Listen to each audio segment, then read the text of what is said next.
Second segment of the show for today. The topic is the Middle Tennessee Urban League at Nashville, and we're fortunate again to have with us the president and CEO of the organization, Ms. Stokes, as well as Mr. Bates, who is involved in the education programs at the Middle Tennessee Urban League. And let's have you, Mr. Bates, to give us some information relative to some of the things that you're involved in and how you're trying to perhaps move the Urban League on to the next phase. Sure, not a problem. My role with the Urban League is Director of Programs and Services, and I oversee our services, which Mrs. Stokes has already said, dealing with our workforce development and also with our education initiatives. Those are our strengths and our strategic areas that we really want to focus on. One of those would include dealing with our New Lights Project Ready program currently right now, which we actually have a summer academy that's coming up June 11th through the 29th that we would love to have more students enrolled and involved with that program. It's a 3-week program that was designed around giving students the social, academic, and development skills they'll need as far as getting ready for a career or getting ready to go to college.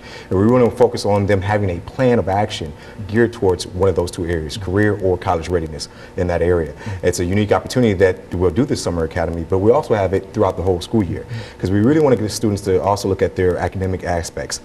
We really want to focus on ACT prep because our students, we really want them to score that 21 or better on the ACT to be prepared to go to college and also have those unique opportunities to get the scholarships that they would deserve as they get ready to go to college as well. On the workforce development side, we're looking at how we strengthen our workforce development and look at not just entry-level careers and opportunities, but mid-level all the way up to senior level, and how we can strengthen our clients that we serve that come in the door. And that goes along with making sure they have the proper education, proper job readiness and skill sets and training that is concerned with that as well, and preparing them to go out and go into this, what we call a technological world nowadays when it comes to workforce. And so you've got a real education program already laid out and you're waiting for students. And what has the turnout been so far in reference to that? I mean, you're organizing for the first group this summer, is that right? Well, this is not the first summer academy we've done. But the first group that will be a part of it will start this summer. Yeah, we have an opportunity to have between 40 and 50 students involved in our 3-week summer academy. It's a unique opportunity for those students because they'll be taking, everything takes place on Lipscomb University. So that's a unique opportunity as well. They'll be on a college campus, so they'll get to see the feel of a college campus, understand the dynamics of what's taking place on a college campus.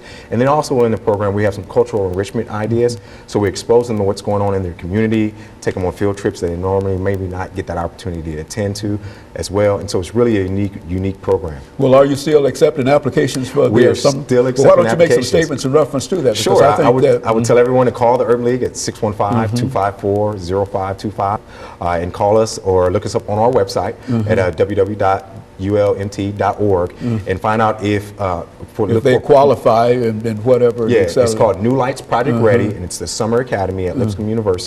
And on top of that, it is a free academy, so it's not any charge to the parents or anything like that. And how many people can you we can accommodate to 40 to 50 students. 40 to 50 students, and so you're making an appeal now for those students who would like to become involved in it. We still have some seats available. Very Rising 9th through 12th graders. Rising 9th through 12th graders, and they can make preparations for college and other Career things. readiness, yes. Very good. What do you say about that as a program, Ms. Stokes? Well, I think it's important for the audience to know that New Lights Project Ready is a National Urban League model. So it's not something we created.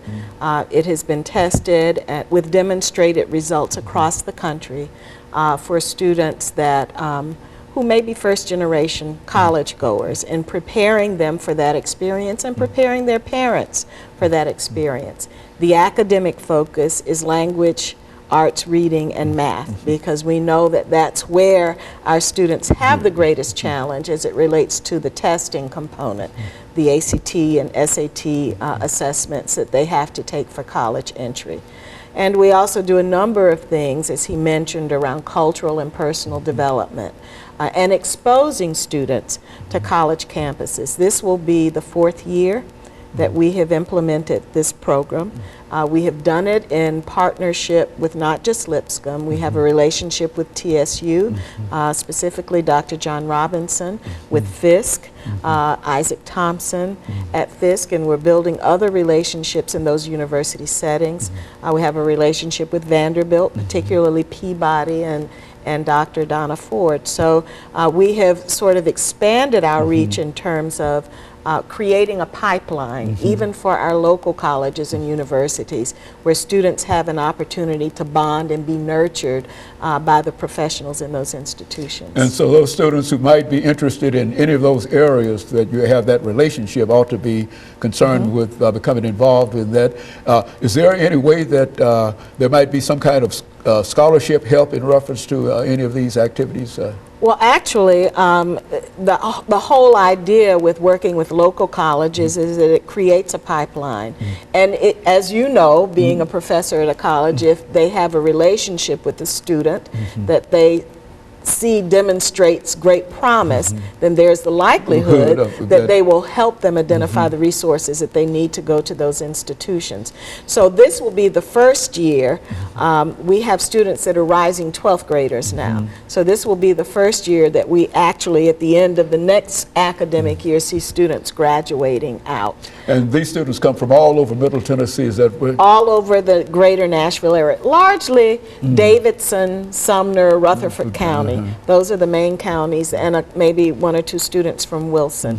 During the academic year, we host a Saturday Academy. Currently, it's every 3rd Saturday of the month. We're looking to expand that to include a virtual classroom so that we have even more of an opportunity to influence the academic skill needs of the students that are in the program. So it's growing, and I think it's growing in a good direction for us. Yes. And it means a lot to have these young people to become involved. Is that what we're saying, Mr. Bates? It definitely is one of those great things, because if you look at the history of the Urban League, you know, and if you just look at history, you're a history professor, you know, you need the youth to be engaged and involved in the future of any organization for its survival and everything like that as well. Very good. And of course, we've got about 50 seconds before this segment end. Any other statements in reference to the student needs or some of the things that you'd like to see happen for this academy? Well, for this academy, we always look for wonderful volunteers who have the academic skill sets that can support the children either through tutorials or even offering instruction for the academy, and opportunities for them to be exposed appropriately to things that will help them develop personally. And of course, this touches all of the high schools as well as most of the middle schools. Yes. Is that right? Yeah. And Well, so it's more rising 9th through 12th graders. We're looking to start doing bridge programs, but we haven't done that just yet. But you're trying to move forward with this Well, we have program. some other initiatives that I'll talk about that will touch all of our children. Okay, very good. And of course, we're going to take this second commercial break, and we'll be back with our audience following this very, very short commercial break.